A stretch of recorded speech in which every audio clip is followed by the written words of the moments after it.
So I wanted to add a wee bit to the start of this episode. Can I give context to why I decided to do a short episode on loneliness? My understanding of loneliness has evolved over the years. I think that there's different people I could kind of share with you that's kind of enhanced that understanding.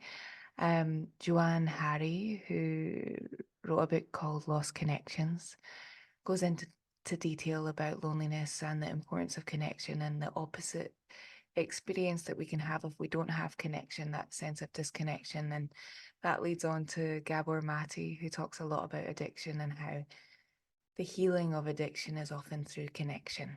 And Gabor has taught me about lots of different things. I learned a lot through Gabor's work around how we, as we're growing up, we tend to um, disconnect from our authentic self to fit in and protect our connection with others, our attachment with others. And so often this kind of fork in the road or a transition happens where we begin to realize that we need to fit in to form bonds and connections. So, like, for example, don't cry, or these kind of generic examples we hear of how certain gender roles exist in society. And so it kind of gears us into being a certain way and showing up in a certain way to form bonds or create a sense of belonging, whether that's with our caregivers as we're growing up or it's in school. We begin to like almost put layers upon our true authentic self, but also at the same time we're getting our needs met from connection with others, but it's not like a full true connection. That's not to undermine the connection, but it's to say that there's part of us that's less amplified and our full authentic self hasn't been able to fully be. That's not to say that that happens with everyone, but it is a kind of part of the journey to discovering ourselves, is to discover maybe the parts of us that we've hidden away. So that connects to loneliness for me because in that thing that I'll talk about in the next part of this podcast, developing a relationship with yourself is a kind of discovering what parts you've hidden. And then I think and a main thing that maybe didn't touch on in this episode is self-compassion. So there's an element of getting to know yourself, but there's also a really important element of when you're unpacking and understanding parts of yourself, maybe letting yourself into that point of reflection of like, where was I and how did I show up in certain situations, and like really allowing those memories or experiences to come up. If we can hold some kindness in those moments too, I think that that's a really important part of understanding ourselves, that we might have shame and guilt and all those kind of emotions coming up at the same time, but if we can work on practicing a bit of compassion and knowing that we were doing the best we could with those situations, and that maybe reduces some of that regret that can come up. So the last person I wanted to mention here, I could mention lots of different people. Um, Vivek Murphy, who I think is kind of to do with he was employed to research and support loneliness in America before the pandemic. And since the pandemic, his work has kind of just amplified, and the recognition of loneliness and the struggles of loneliness has just kind of been amplified. He's got tons of podcasts and interesting books. I could share lots of resources, and I can, if anyone is interested, just let me know. I can send you a wee message with some different podcasts and reading. Really important topic, really sometimes confusing topic. What is loneliness? How does it impact our life? How can we alleviate loneliness? And there's lots of work on outside my window, so you might be able to hear that.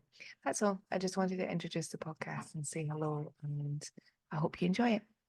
So, this is another curious short, and I'm going to explore what is loneliness and how is it potentially impacting us? How is it impacting our mental and physical health? And what does it feel like to fully be understood by other people, but actually fully understand ourselves, and how that's like a lifelong journey. and how it shifts and changes and ebbs and flows. I wanted to start off by sharing that a kind of comparison I've heard being made is loneliness is as bad as for us as smoking. And I imagine that that's probably because they've they've found out through research that loneliness and the ache of loneliness has a physical stress response, an internal stress response that is corrosive. And potentially that's where they've made that link, although it's slightly sensationalized. It does give us a kind of a pause to think about the impact of lacking that social connection.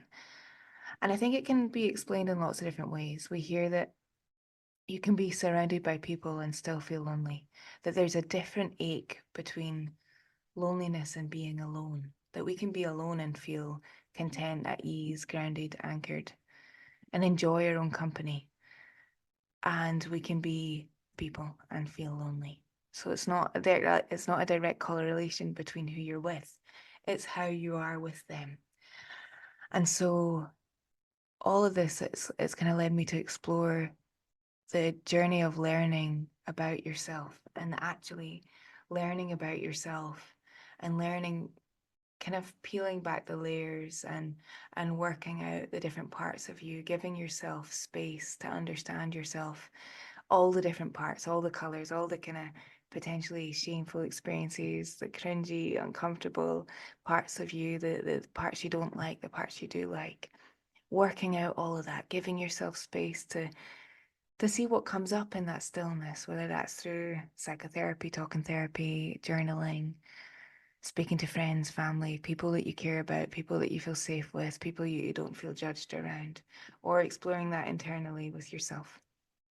What comes up from that for me is that actually loneliness isn't just feeling misunderstood by others, but it's potentially misunderstanding yourself, and that we can ameliorate and turn down the volume on our feelings of loneliness when we begin to understand ourselves. And so it's just so powerful to recognize that a kind of side effect of therapy, amongst all the other effects of therapy, is that when we work out parts of ourselves and understand ourselves more, we begin to feel less lonely and we feel more understood.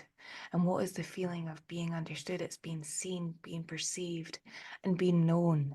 Being known is such a profound experience to be known by yourself and to be known by others, to actually have the gift of working that out, to have the gift of even acknowledging you don't know who you are and you want to work that out, or you think you thought you knew who you were and maybe that was wrong, that was misdirected, or it's been conditioned by society, or you've not had the space to work that out. It's such a gift to begin that process. And I really do think that we're hearing the impact of social connection and the impact that that can have on our mental, physical health.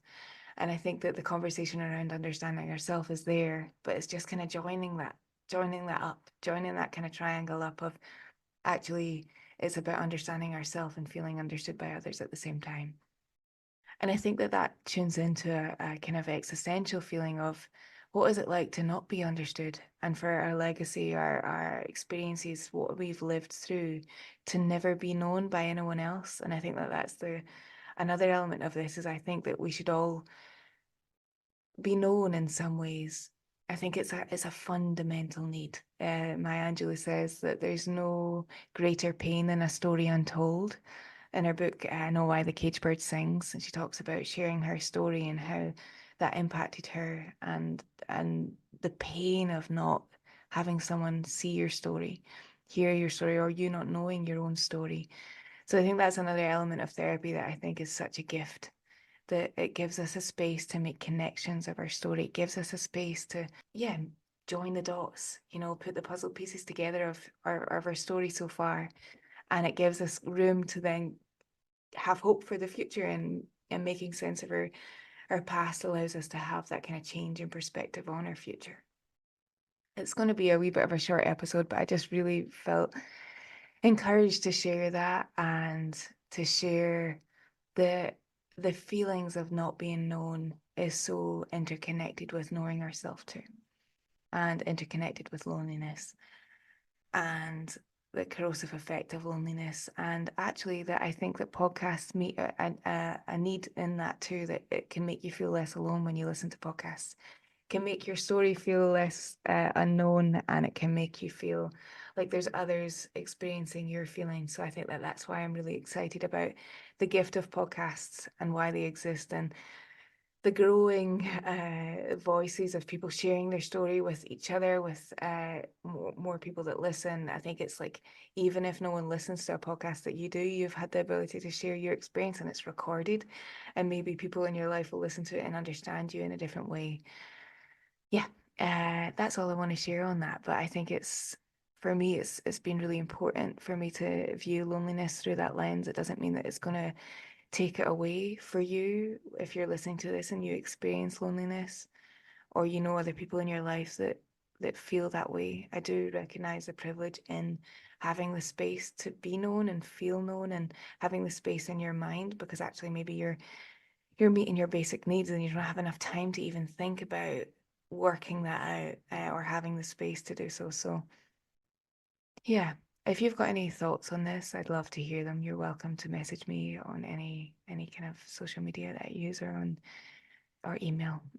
Okay, I'll speak to you soon. Bye.